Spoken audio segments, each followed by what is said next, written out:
Hey guys, James Wilson-Taylor here for Rock Sound. Enter Shikari are back on the road at long last. Incredible looking UK tour. I'm delighted to say that the lads join me now. Hello gentlemen, how are we doing? Hello, very well, thank you. Yeah, splendid, thank you. Very good, very good. We're just saying this is night 3 now of this big run. I'm very much looking forward to seeing it tonight in the flesh, but the little clips I've seen already look outrageous. You boys have been busy putting this show together. How's it been feeling so far in these big old rooms too? Yeah, I guess, we've been very busy. Yeah. Plotting and planning what we wanted to do. It's just been really good fun. Like, seeing it all come together is amazing. And a completely new set list, really refreshing. So we're really feeling really positive playing it. It's different for us, so it's exciting, and it's great.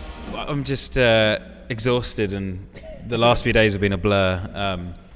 So we're looking forward tonight because it's a bit of a smaller one, so it feels like a kind of we catch our breath here. The stage isn't like the stage tonight's about 3 times smaller than last night, so hopefully we'll.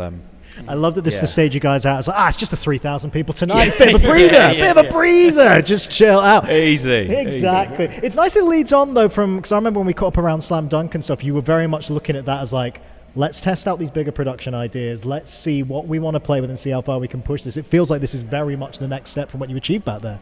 Yes, this is. I mean, there's a lot of the ideas that were first tested on that set that we've kind of played upon and made bigger, and then we've thrown some other ideas into it. So that really was the testing ground. Yeah, good starting point to have and kind of figure out where you want to go next. But what a lineup as well. I chatted with Noah and with Jason earlier. I mean, it feels like it's such a nice mix, and it's also a testament to the multiple audiences you guys kind of straddle now a little bit. Like, you would put those 3 artists together and go, they don't really sound alike, but you have elements of what Noah and Fever do across like your music in lots of different ways. It's got to be nice to be able to have this kind of quite an eclectic mix for a night like this, right? Yeah, it's what we've always done, really.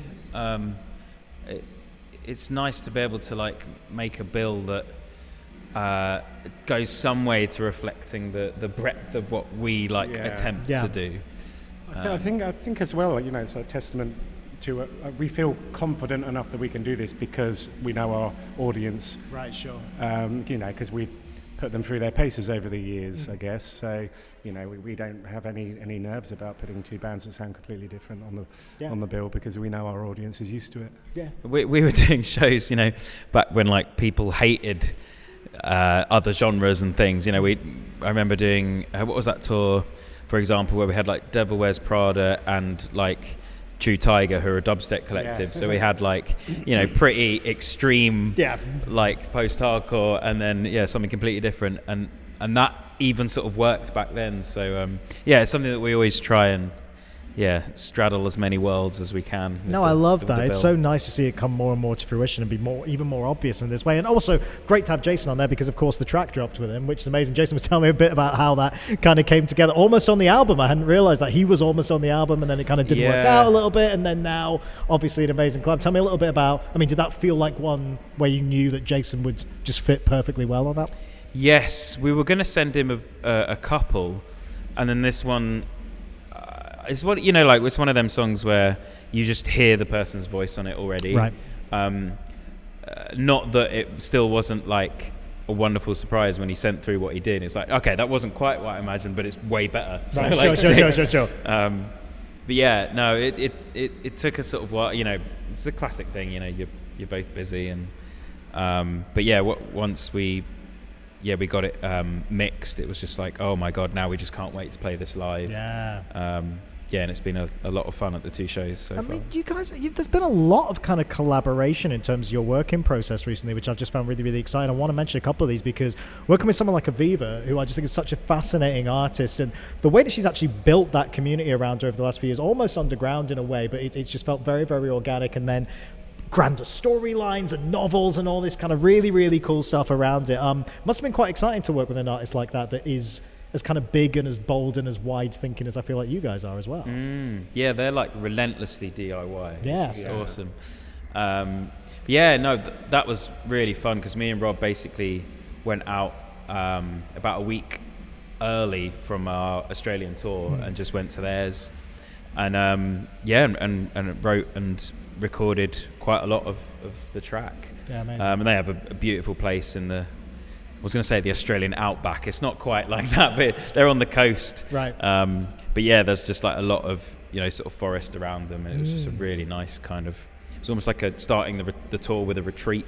Oh, great. Yeah. Like bit of an really unwind, beautiful. bit of a co-write, and just kind of chill. That's a Yeah. nice way to kind of begin things. But again, I mean, there's loads. I mean, Blackout Problems was another one. I mean, just again, nice kind of mix of different artists. Just again, tell me a little bit about where that one came from, because just another very, very different type of collab, but a perfect fit there. Yeah, they sent me the track. This was probably like lockdown sort of time. Oh, wow, okay. So Going that far we've been working on it for a few years, and they've been working on that album for a while. And yeah, it was just something, a kind of bit different. Like a lot of when I jump on and do vocals with like bands, it's usually like quite high tempo, hypey sort of stuff. But yeah, this felt like a really nice kind of more like interesting.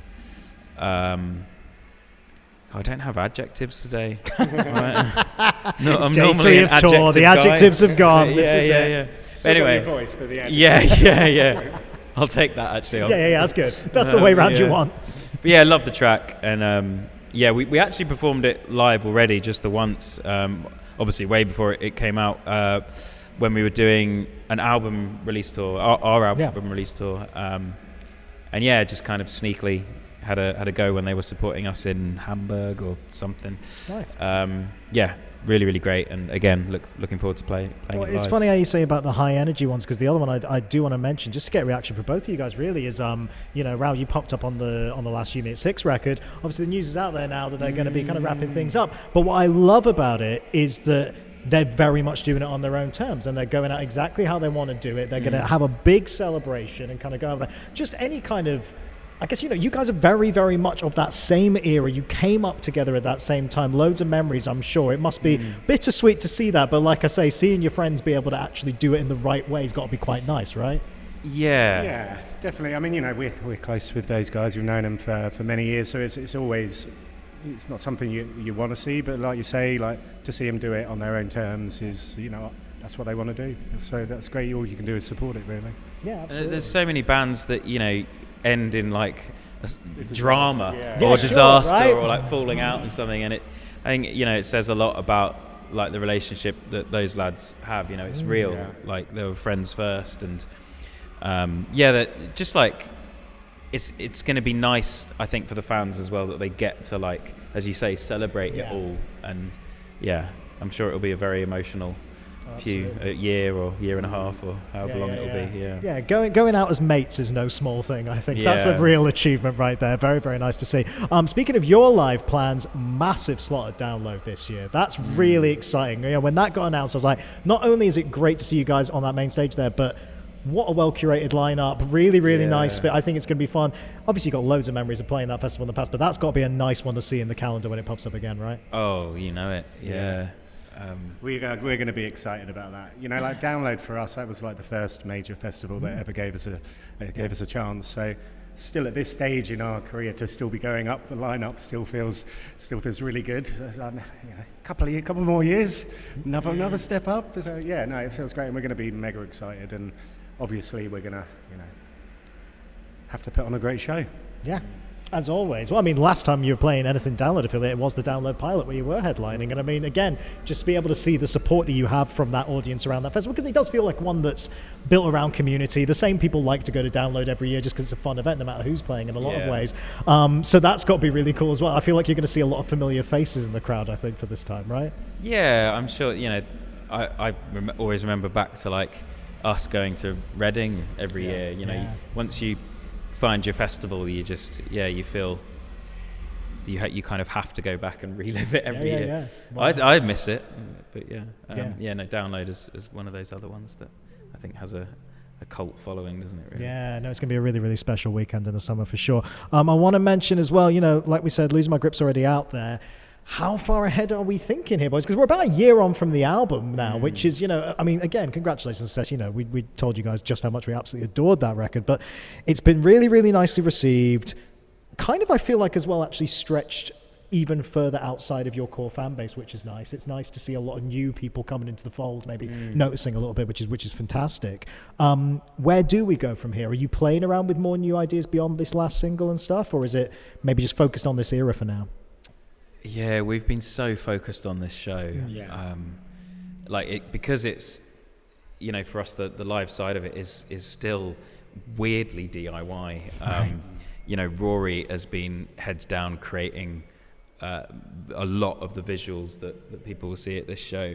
Chris is the Ableton wizard who's kind of building the thing audio wise, and then me and Rob are doing a lot of the audio creation as well. And it's because there's so much to it. Encompassing, isn't it? Like literally to get this show off the ground. I think we finished our last shows in Australia at the beginning of December and came home, and since then it's been non-stop working on this. Great. But we do have some stuff in the back pocket, in the proverbial locker. To be honest, feels like now's the only time we can actually now start thinking about it. Now that we know the show is working and people are enjoying it, we can now go and then start to think about something else. Yeah, fair enough. Well, like I say, no rush, because again, you must be delighted just with the reception that this last record has had. Like in a lot of ways, not just commercial, obviously, but like I say, building those new audiences. But I don't know, it feels like a classic in your discography. Can I say that? Can it embarrass you boys? It really does. And it's nice when it's your latest record that feels like a real creative milestone, and I think I can say that on your behalf, even if you guys will be too bashful to say it. But no, you got to be feeling good now that you actually do have that little time to reflect now, a few months on. Yes, it's probably about time that I listened to the record again, to be honest, because I probably haven't listened to it since it came out.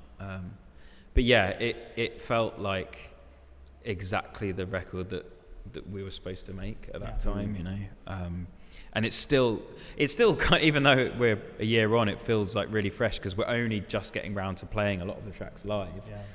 We played the singles for most of last year, but Goldfish, Jailbreak, Giant Pacific Octopus, they're so much fun to play live.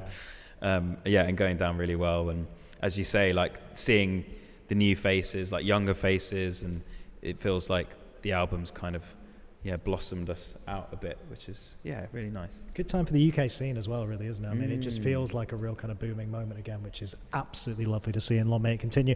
One final question before I let you go ready for this show, guys, and it's on behalf of your friend of mine, Noah Fince. Please Set Me On Fire. That in the set list tonight? What's going on? Not been in the set list. That's coming out. It was supposed to be, wasn't it? It is tonight. Good. There we go. Yeah. That's what he was asking.